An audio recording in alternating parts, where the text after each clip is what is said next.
Chapter 1, The Blade Falls, Paris, January 21st, 1793. A frigid morning, the sky a grim gray, as if foreshadowing the storm of history about to descend.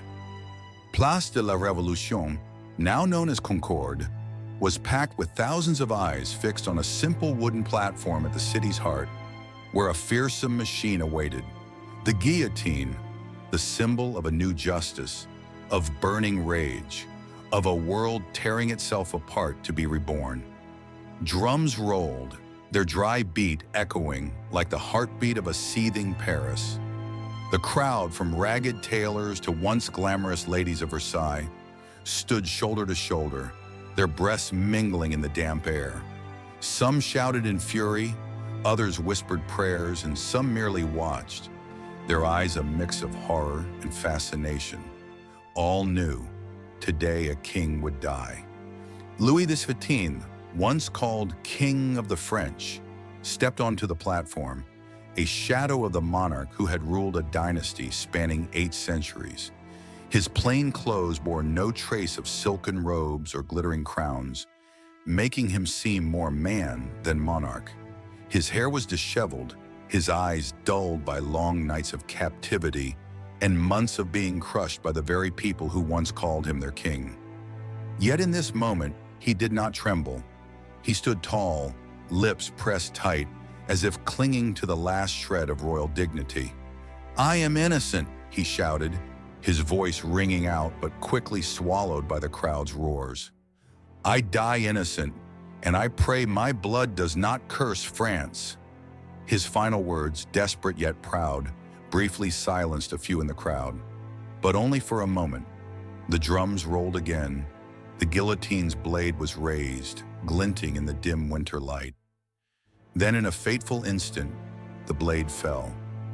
The metal sliced through the air, sharp and final, as if time itself were cleaved in two. Louis de Warrentour's head rolled, blood spurting, staining the straw basket below. The crowd erupted. Some cheered, some wept, and others screamed with a primal fury, as if they had just witnessed the birth of a new world, or the collapse of the old. A soldier held up the severed head, blood dripping, and the crowd roared, "Vive la République! Long live the Republic!" But that moment was not just the death of a man. It was the end of a dynasty that had ruled for 8 centuries, an empire once radiant with the aura of divine kingship. The Bourbons, a name synonymous with absolute power, were now a memory, crushed beneath the blade of the very people they once governed. Flash back a few years, and no one could have imagined this scene. Paris was once the city of light, of glittering palaces and lavish balls. Versailles, where Louis XVI and Marie Antoinette reigned, was a symbol of wealth and power. Golden walls, shimmering mirrors, perfectly manicured gardens. It was a dream that seemed eternal. But beneath that dazzling facade, a fire smoldered, fueled by injustice, poverty, and whispers of freedom. Louis XVI was not a cruel king. He was no Nero or Caligula, reveling in blood and madness. He was an ordinary man, somewhat weak, thrust onto a throne in an era when monarchy could no longer sustain itself. He loved hunting, tinkering with clocks, and sometimes dreamed of a better France.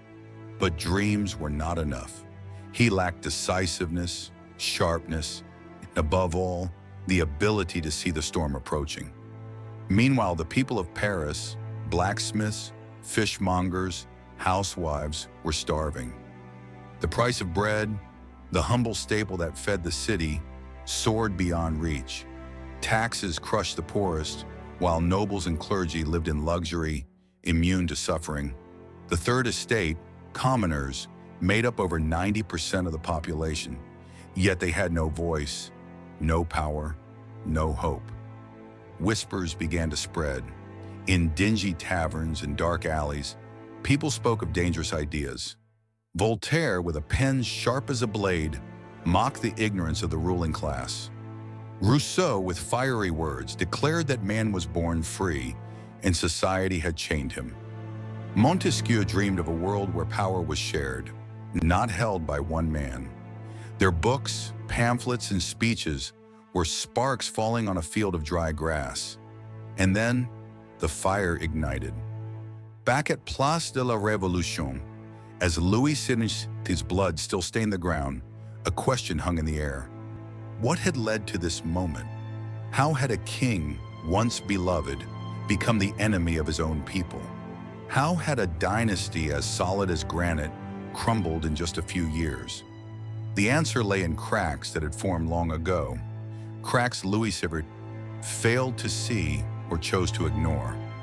France in the late 18th century stood on the brink of collapse. Endless wars, from the 7 Years' War to supporting the American Revolution, had drained the treasury. Lavish court banquets, Marie Antoinette's extravagant gowns, and debts inherited from Louis XVI had pushed the nation into financial ruin. But instead of reform, the court tightened taxes on the poorest, as if choking the very breath of the nation. Across the Atlantic, another revolution had succeeded. The American Declaration of Independence, with its ringing words of liberty and equality, crossed the ocean to France, igniting hope in the hearts of the oppressed. If Americans could overthrow a king's rule, why couldn't the French? Those ideas didn't stay in words. In 1789, when Louis XVI summoned the Estates General to address the financial crisis, he unwittingly opened Pandora's box. The Third Estate, representing the commoners, declared themselves the true voice of France. The Estates General became the National Assembly, and for the first time in history, the will of the people began to shape the nation's fate. But Louis XVI was unprepared for this change. He hesitated, wavered, and tried to cling to his throne with half measures. He promised reform but backtracked. He listened to Marie Antoinette and conservative advisors who saw the people as an ignorant mob to be controlled. And then, in a fateful decision, he attempted to flee Paris, an act that cost him the last of his credibility. January 21st, 1793, was not the beginning nor the end. It was the climax of a storm long brewing, a storm that would continue to ravage France and Europe. When the guillotine's blade fell, it severed not just Louis XV's head, but the bond between king and subjects, between past and future. France was now a ship without a captain, sailing into the ocean of revolution, blood, and wild dreams. And somewhere in the shadows, a man was waiting, a man who would seize the revolution's banner and turn it into an empire of his own. His name was Napoleon Bonaparte. Chapter 2, Fire Beneath the Ashes. Paris, 1788. The smell of smoke from bakeries mingled with the damp winter air. But even those ovens were growing cold. In narrow alleys, women lined up before bakeries, their eyes hollow, hands trembling as they clutched their gaunt children. The price of bread, the city's lifeblood, had soared so high that even skilled artisans could barely afford a stale loaf. "What will we eat?" a woman cried, her voice breaking with despair as the crowd behind her roared like a wounded beast. Paris, the city of light, was now drowning in the darkness of hunger and injustice. Far away in the opulent palace of Versailles, Louis XVI and Marie Antoinette seemed to inhabit another world. Golden walls, vast mirrors reflecting hundreds of candles, gardens trimmed to perfection. It was as if they defied nature itself. But even here, in this gilded cage of power, the cold winds of crisis began to creep in. The national treasury was empty, drained by costly wars and the court's extravagance. Louis XVI, with his round face and distracted eyes, sat in his study, tinkering with a pocket watch, as if fixing its tiny gears could stop the wheel of history rolling toward the abyss. The financial crisis was not new to France. The Bourbon dynasty, once a symbol of absolute power, was now a sandcastle before a tidal wave. The 7 Years' War and the costly support for the American Revolution had bled the kingdom dry. Massive loans from European banks, lavish court parties, and debts from Louis XIV's reign had pushed France to the brink of bankruptcy. But instead of cutting expenses or reforming the unjust tax system, the court tightened the screws on the poorest, as if strangling the nation itself. France's class system, rooted in the Middle Ages, was the spark for this rage.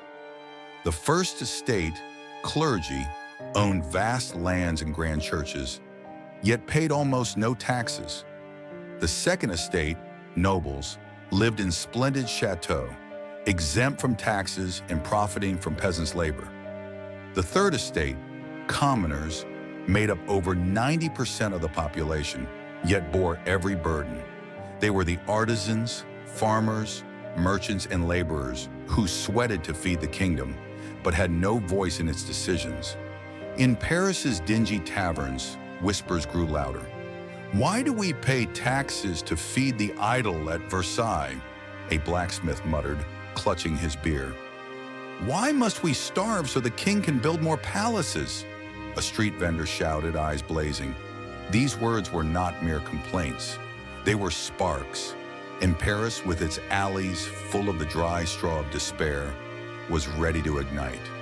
The harsh winter of 1788 descended on France, as if nature itself sought to punish the kingdom. Crops froze, harvests failed, and famine spread.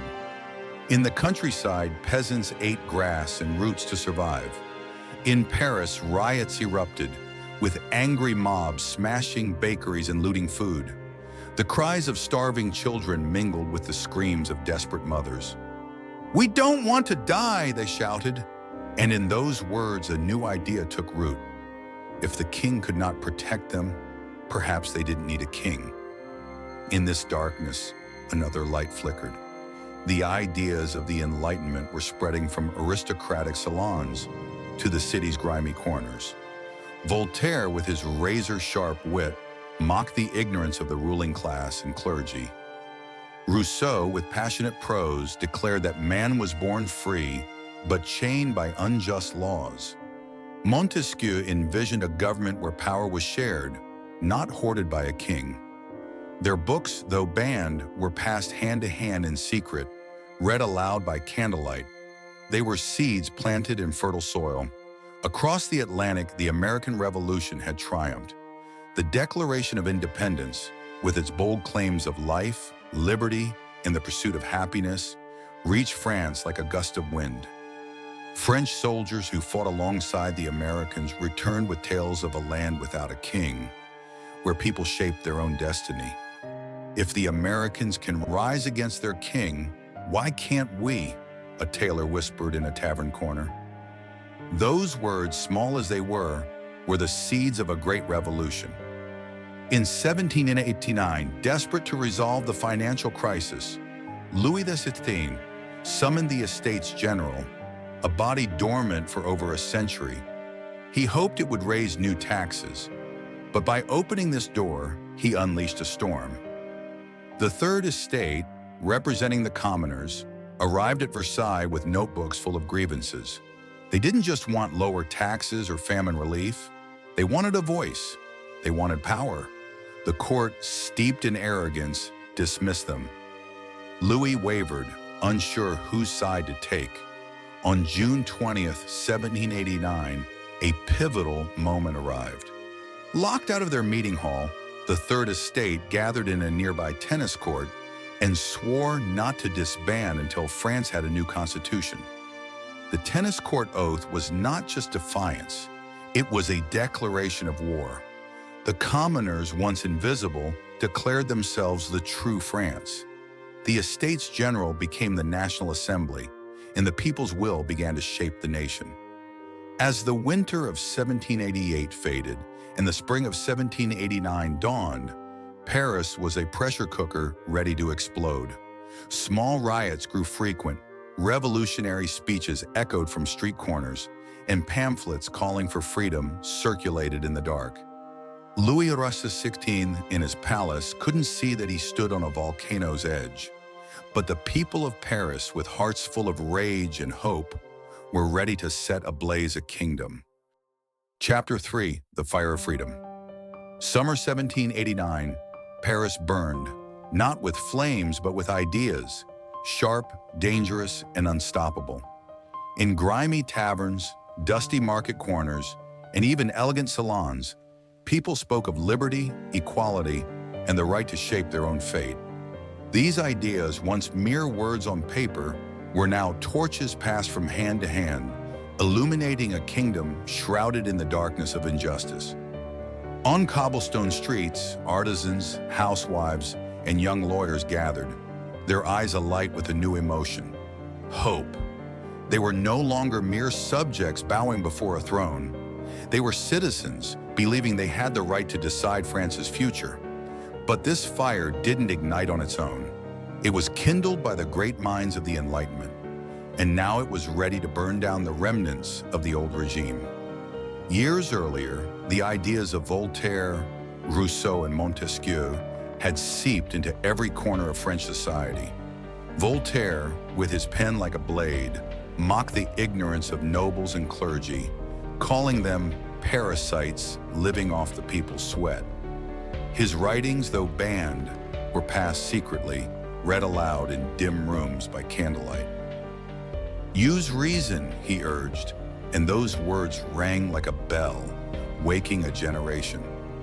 Jean-Jacques Rousseau, with a passionate heart, wrote that man was born free, but chained by society's unjust laws. His social contract became a guide for those dreaming of a world where power belonged to the people, not kings. Sovereignty belongs to the people. Words whispered in taverns became the rallying cry of those yearning for change. Montesquieu, with his keen insight, envisioned a government where power was divided, not concentrated in one man's hands. His ideas of separation of powers sparked heated debates in Paris's salons. Young lawyers and journalists began to ask, why couldn't France have a constitution, like England or the New America? These ideas didn't stay with the intellectuals. They reached the common folk, fishmongers, tailors, peasants, who knew injustice better than any scholar. In dark alleys, they repeated new words: liberty, equality, republic. These words, like flint, needed only a spark to ignite a blaze. Across the Atlantic, another fire had burned and won. The American Revolution, with its 1776 Declaration of Independence, became a beacon for those dreaming of freedom. Thomas Jefferson's bold words, "All men are created equal, endowed by their Creator with unalienable rights," crossed the ocean, fanning the flames in France.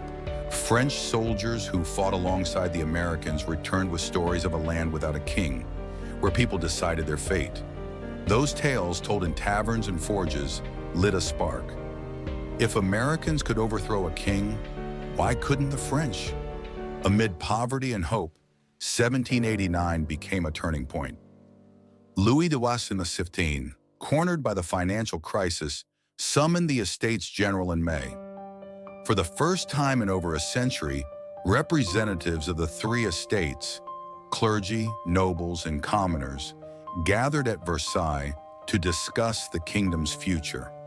But Louis didn't anticipate that by opening this door, he invited a storm. The Third Estate arrived with notebooks full of grievances. They didn't just want tax relief or famine aid. They wanted a voice. They wanted power. The court, arrogant as ever, scorned them. Louis hesitated, unsure where to stand. On June 20th, 1789, a defining moment came. Locked out of their meeting hall, the Third Estate gathered in a nearby tennis court and swore not to disband until France had a new constitution. The tennis court oath was not just defiance. It was a declaration of war. The commoners, once voiceless, declared themselves France. The Estates General became the National Constituent Assembly, and the people's will began to shape the nation. But the fire of revolution didn't burn only in meeting halls. On Paris's streets, rage reached a boiling point. On July 14, 1789, an angry mob stormed the Bastille, a fortress symbolizing royal oppression. Its thick stone walls and tales of prisoners held without trial were despised by Parisians. As the mob surged armed with knives, clubs, and stolen muskets, they didn't just destroy a prison, they tore down the old world. Gunfire rang out, gunpowder smoke filled the air, and blood stained the cobblestones. When the Bastille fell, Paris erupted in wild joy.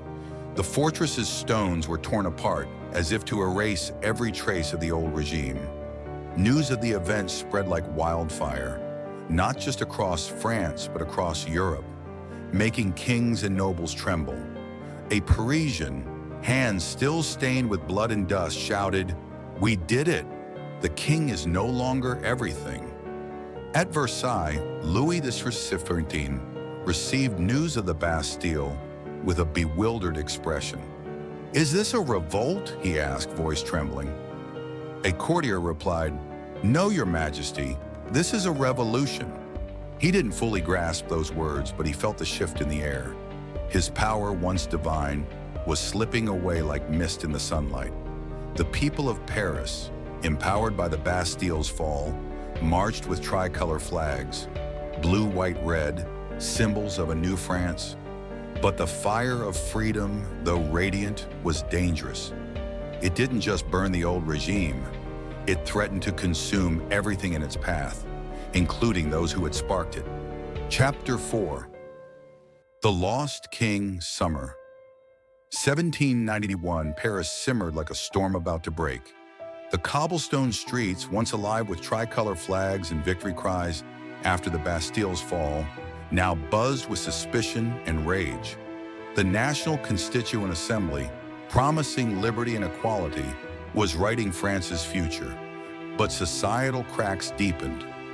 At the storm's center was Louis XVI, no longer a king revered, but a man torn between loyalty to his throne and fear of his people's wrath. He was no longer a symbol of divine power, but a lost figure, caught between kingship and betrayal. In the Tuileries Palace, where the royal family was forced to relocate from Versailles, Louis XVI lived like a prisoner in his own home. The once opulent walls now felt like bars, the crowd's eyes outside the windows like sharp blades. He knew his power was slipping, but he couldn't or wouldn't face that truth. Marie Antoinette, with resolute yet anxious eyes, whispered, "We must act, Louis, or everything will collapse." But action, for Louis, was a distant concept, like a broken clock he couldn't fix. Since the National Assembly's formation, Louis was trapped in a dangerous game. He accepted the new constitution, limiting his power and granting more to the people, but his heart wasn't in it. He still believed in the divine right of kings, blessed by God, and couldn't imagine a France without him at its center. Conservative advisors and Marie Antoinette urged him that yielding was weakness. "Hold the throne," they said, "and Europe's monarchs will save us." But Louis's indecision was fatal. He promised reform but delayed. He signed decrees but secretly wrote to foreign kings, begging for help to restore absolute rule. The people of Paris, with sharp ears and growing suspicion, saw the truth. Their king was not with them. Each half measure, each insincere word, poured oil on the revolutionary fire. In taverns and markets, whispers became shouts. "He doesn't want change," a blacksmith roared, slamming his fist. "He mocks us while our children starve." Pamphlets, printed in secret, depicted Louis as a traitor, a puppet of Marie Antoinette and foreign powers. The image of a kindly king faded, replaced by a coward ready to sell out his nation to keep his throne. Then in June 1791, Louis made a fateful decision. Pressured by Marie Antoinette and close advisors, he decided to flee Paris. The plan was hatched in secret. The royal family would disguise themselves as servants and escape by carriage to the eastern border, where Austrian and Prussian armies waited to restore the monarchy. It was a desperate gamble, but Louis believed it was his only chance to save his dynasty. On the night of June 20th, under thick darkness, Louis, Marie Antoinette, and their children slipped out of the Tuileries.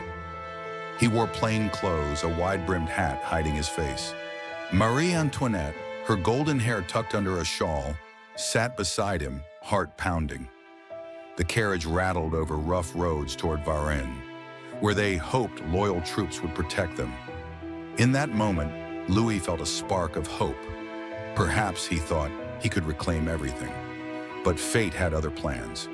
In Varennes, a postmaster named Jean-Baptiste Drouet recognized the king, despite his disguise. Comparing Louis's face to a coin's portrait, Drouet whispered, "It's the king." Alarm bells rang. Local militia stopped the carriage, and the royal family was seized in the dead of night, torches illuminating Louis's stunned face. News of the flight spread like wildfire. As the royals were escorted back to Paris, thousands lined the streets, not to welcome, but to jeer. They threw stones, shouted insults, and called Louis a traitor. Posters depicted him as a pig in a crown. Marie Antoinette, pale but proud, was dubbed the Austrian she-wolf. In that moment, Louis XVI was no longer a king. He was a fugitive who had lost his people's trust. The Varennes flight was the final straw. If the people had hoped Louis could be part of a new France, they now saw him as an enemy. The Assembly, though keeping him on the throne, treated him as a prisoner. He was closely watched, every move scrutinized. Calls to abolish the monarchy, once whispers, now echoed openly. "We don't need a king," the crowds roared, their words like daggers to the Bourbon dynasty. In Europe, kings and queens trembled at France's events. The kings of Prussia, Austria, and others formed an alliance, vowing to crush the revolution and restore Louis's power. But these threats only fueled French rage. "They want to impose a king on us," a street orator shouted. "But we are free." Tricolor flags rose, and Paris, with a burning heart, was ready to fight for its dream. In the Tuileries, Louis sat alone, staring blankly out a window. He knew he had lost everything, not just his throne, but his people's loyalty. Marie Antoinette, though resolute, couldn't hide her fear. Their children, innocent and terrified, didn't understand why their world had collapsed. In a rare moment of clarity, Louis wondered, could he have done differently? Could he have saved his dynasty, or was it doomed long ago? Outside on Paris's streets, the revolutionary fire burned on. It was no longer a fire of hope, but of rage, ready to consume anything in its path, including the king himself. Chapter 5, Judgment Under the Blade. Winter 1792, Paris was a pressure cooker ready to explode under the revolution's weight. The cobblestone streets, once alive with victory cries after the Bastille, now hummed with tension and menace. Tricolor flags flew on every corner, no longer just symbols of hope, but declarations of war against any who challenged the new France. At the storm center was Louis XVI, no longer king, but citizen Louis Capet, a mundane name given by those once his subjects. He faced a trial unlike any in history, a king judged by his own people. In the Tuileries Palace, where the royal family was confined, the air was heavy as a prison. The once splendid walls were cold, coated with dust and fear. Louis XVI, weary and hollow-eyed, spent his final days reading and praying, seeking peace before the coming storm. Marie Antoinette, though still proud, couldn't hide her despair. Their children, innocent and frightened, huddled in dim rooms, unaware why their world had shattered. The National Convention, now France's center of power, was no longer open to compromise. Revolutionaries like Robespierre and Marat demanded justice. The Varennes flight had destroyed any illusion of Louis's loyalty to the revolution. Secret letters found in a hidden iron chest at the Tuileries revealed his pleas to Austria and Prussia for help to restore the monarchy. To the people of Paris, this wasn't just betrayal, it was a crime against the nation. On August 11, 1792, the monarchy was abolished. Louis was stripped of his throne, and his family was imprisoned in the Temple, a grim fortress turned jail. Paris's people, hearts ablaze with rage, flooded the streets, waving banners demanding justice. "Louis must pay!" they shouted, their cries echoing like a curse. Louis's trial began in December 1792 in the National Convention's packed hall. The air was stifling, tense as a taut string. Louis, in plain clothes and disheveled hair, entered as an ordinary man, stripped of royal grandeur.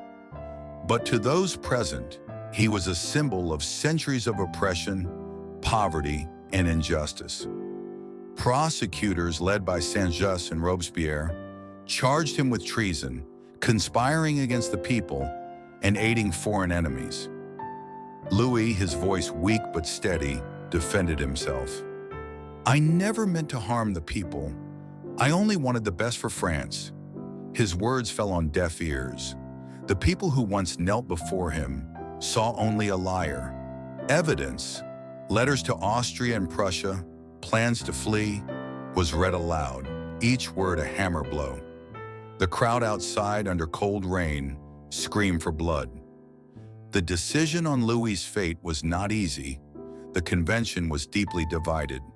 Girondins argued that executing a king would plunge France into war with Europe. "We need justice, not blood," a delegate shouted. But Jacobins, led by Robespierre, were unrelenting. "A living king is a threat to liberty," Robespierre declared, his voice cold but compelling. "If we spare Louis, we spare the regime that crushed us." The vote stretched for hours, tension suffocating. Each delegate stood, declaring their choice before France. "Death!" some shouted, eyes blazing. "Exile!" others countered, voices trembling. When the vote ended, the result was razor close. Louis XVI was sentenced to death by a narrow margin.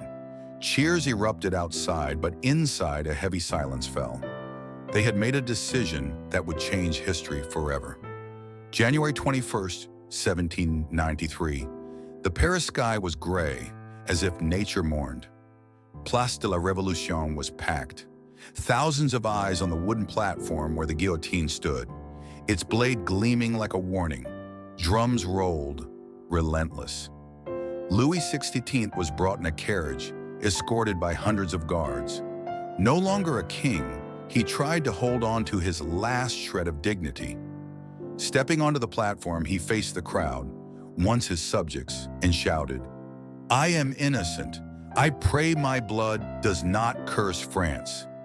His voice was drowned by the crowd's roars and the ceaseless drums. The guillotine's blade rose, glinting in the dim sky. Then in a moment, brief yet eternal, it fell. The metal sliced the air, sharp and final, ending 8 centuries of Bourbon rule. Louis's head rolled, blood staining the straw below. A soldier raised the head and the crowd exploded in wild cheers. "Vive la République!" they roared, as if to banish the old regime. But not all cheered. Some in the crowd felt a strange pain. They had once loved their king, hoped he would lead them through the storm. Now they witnessed not just a man's death, but the collapse of the world they knew. News of Louis's death spread like wildfire, shaking Europe. In Vienna, Berlin, and London, monarchs trembled. A king executed by his people was a nightmare for every crown.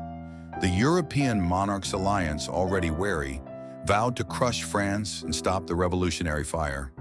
But in Paris, Louis's death was not the end. It was the start of a darker, bloodier phase. The revolutionary fire, once lit by hope, was becoming a fire of vengeance. And in the shadows, new minds were rising, ready to lead France into an uncertain future, one even the most ardent revolutionaries couldn't foresee. Chapter 6: Ashes and Empire. January 21st, 1793, when the guillotine's blade fell, Louis XVI's blood did not just stain Place de la Révolution. It marked a deep cut into European history. The cry of Vive la République thundered, but within it was a world unraveling and a new uncertain one rising. The king's death was not the revolution's end, but the start of a whirlwind that would sweep the continent into blood, fire, and ambition. Paris, once the city of light, stood on the edge of darkness. A darkness called the Reign of Terror, followed by the dazzling but dangerous brilliance of one man, Napoleon Bonaparte. Louis XVI's death sent shockwaves across Europe. In Vienna, Emperor Francis II clenched his fists, pale at the fate of his brother-in-law. In Berlin, King Frederick William II summoned generals, vowing to crush the revolution before it reached his kingdom. In London, Prime Minister William Pitt declared France a threat to all mankind. Europe's monarchs, already fearful of revolutionary ideas, united in a mighty alliance, determined to extinguish the French Republic and restore the monarchy. But in Paris, Louis's death brought no peace. Instead, it poured oil on the revolutionary fire. The National Convention, torn by internal conflicts, descended into chaos. Factions, Girondins, Jacobins, and other radicals fought for control. Robespierre, with cold eyes and a mesmerizing voice, emerged as an uncompromising leader. He declared the revolution threatened by enemies within, traitors, royalists, and anyone doubting the republican ideal. Thus began the Reign of Terror. The guillotine, once a symbol of justice, became a relentless killing machine. Thousands, nobles, priests, and even commoners suspected of counter-revolutionary acts were dragged to the scaffold, their heads rolling amid crowd cheers. Marie Antoinette, the proud queen, met her fate in October 1793, stepping to the guillotine with a final spark of defiance before the blade ended her life.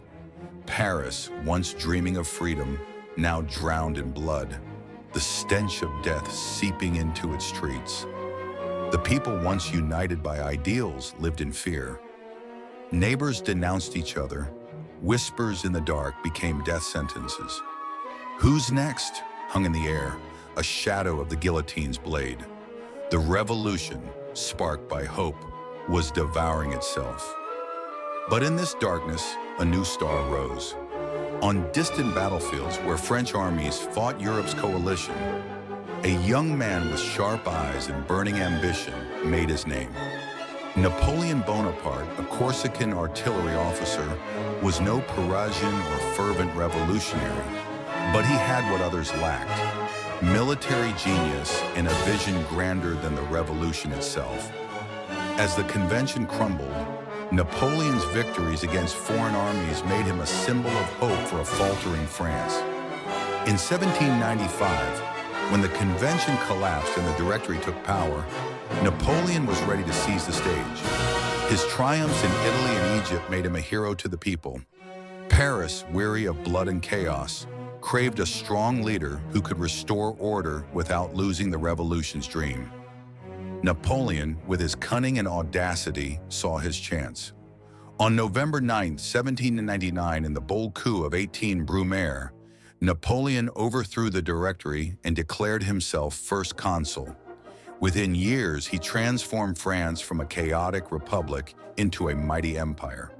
In 1804, in Notre Dame Cathedral, he crowned himself Emperor of the French. The crowd, once cheering Louis XVI's death, now bowed to a new king, not chosen by God, but forged by his own hand. The French Revolution's legacy and Louis XVI's death is a story of contradictions. It destroyed the monarchy but paved the way for an empire. It ignited freedom's fire but unleashed years of bloodshed. It inspired dreams of equality but sparked wars that ravaged Europe for decades. Paris, witness to a king's fall, became the heart of a new empire under Napoleon's iron hand. But in the city's dark alleys, in the hearts of commoners who once dreamed of a better world, the revolutionary fire still smoldered. The ideas of Voltaire, Rousseau, and Montesquieu, though stifled by blood and ambition, never truly died. They seeped into future generations, inspiring revolutions from Europe to Latin America, from the 19th century to today. At Place de la Concorde, where Louis XVI's blood once flowed, peace now reigns. But the memory of January 21st, 1793 lingers. It was the day France severed ties with its past, but bound itself to an uncertain future. Louis XVI, the lost king, became a symbol of an era's end. Napoleon, heir to the revolution's fire, turned it into a dazzling but dangerous torch, illuminating the world before burning out. As Napoleon's empire fell and the monarchy was restored, then toppled again, France wrestled with a question. What is true freedom? What is its cost? The people of Paris, who stood beneath the guillotine and cheered a king's death, may never have found a full answer.